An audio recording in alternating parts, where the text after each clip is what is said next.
Welcome back, everybody. Now, what a day to be a football fan. We've got some breaking news coming out of Celtic. They've sacked their head coach, Wilfried Nancy, after 33 days, releasing this statement moments ago saying Celtic Football Club today announces that it's decided to terminate the contract of manager Wilfried Nancy with immediate effect.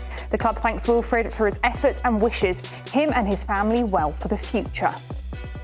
The club can also confirm that Paul Tisdale has left his position as head of football operations.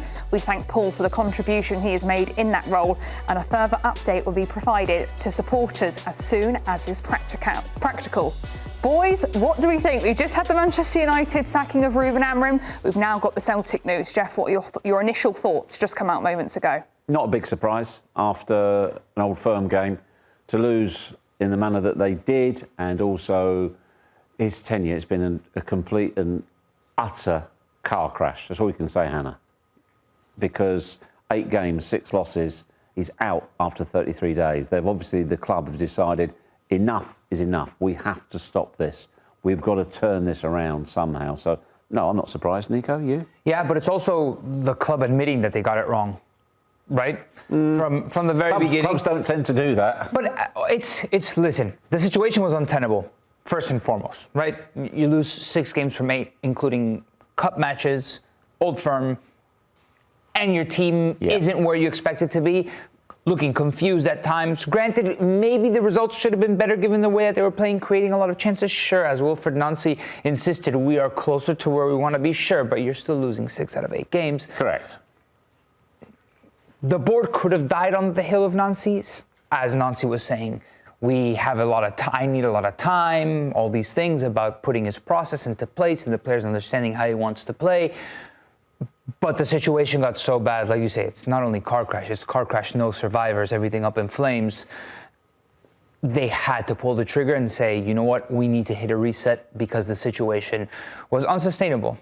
I mean, for me, Hannah, wrong guy, wrong appointment, wrong time, everything about it. And that is no disrespect to Wilfried Nancy, not at all. He had a fine body of work here, but Celtic Football Club is a completely different kettle of fish to MLS. I don't think Wilfried Nancy understood that. First and foremost, I think that was the problem, and it almost seemed ignorant. Naive, because the way that he spoke, it didn't sound like a manager that understood where his feet were planted at a club as big as Celtic. I understand that at Major League Soccer, he did an incredible work, so well respected and highly regarded as a manager, but never in his career did he manage with the pressure and the expectations of a club as massive as Celtic. And the way that he spoke, his rhetoric, it didn't seem like a manager that really understood either the gravity of the situation that he was tossed into, nor the importance and the history of so many years of greatness that has made this club what it is. But do you think they've given him enough time? I mean, it's only been 33 days. Well, Nico alluded to it then, and he said about this is the club admitting there's a problem. There are already protests about the club and the way the club is run. Right. The supporters are furious with the club and the administration at the club. So, and this is a classic case of managers can be under pressure. Their teams can get booed off. The crowd give them abuse. I guarantee you, every single time the crowd start turning on the directors and the board of directors, managers finished. Directors don't like that. They can't have They look. This is the scenes we saw at the weekend. I saw pictures in game, fans jumping up at the directors' box, trying to get to them. Directors do not like that. They're like, whoa, that's not for us. Yeah.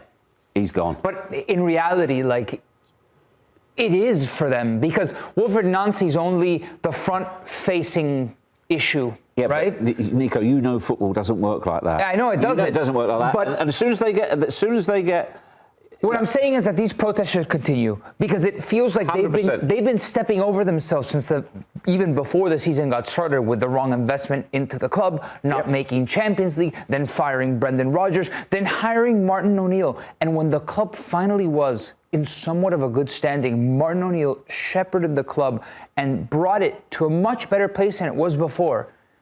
Tosses Wilfried Nancy into a handful of 3 very difficult games from the jump, which he does not win. Including a cup final. Including a cup final in Europe, and then against the league leaders, or the other way around, right? It felt like it was doomed from the start. And again, that Wilfried Nancy didn't decide to go in there, or at least he could have negotiated and said, hey guys, Martin's doing a good job. How about at the end of the new year? Let him stabilize the club even further, and then I'll take over. This feels like a very difficult position. The club just, it's even for us on the desk, it seemed a little bit strange, the timing of it all. And then in the end, it ended up being doomed. Look, at the end of the day, it's results that got him sacked as well. You could argue, when Martin O'Neill was 7 wins out of 8, Martin O'Neill, so he had an incredible record. So that's poor timing. But then you go in there, and then you talk about dying on a hill, 3-4-3, being inflexible, not assessing the situation. You know, it's like he almost did what Ruben Amorim did in record time. It's microcosm. Yeah, it's like a thumbnail sketch. He thought it's exactly the same thing, exactly the same principles. But look, football is not rocket science. It's the results business. You can talk about methodology, you can talk about philosophy, you can talk about style, you can talk about tactics.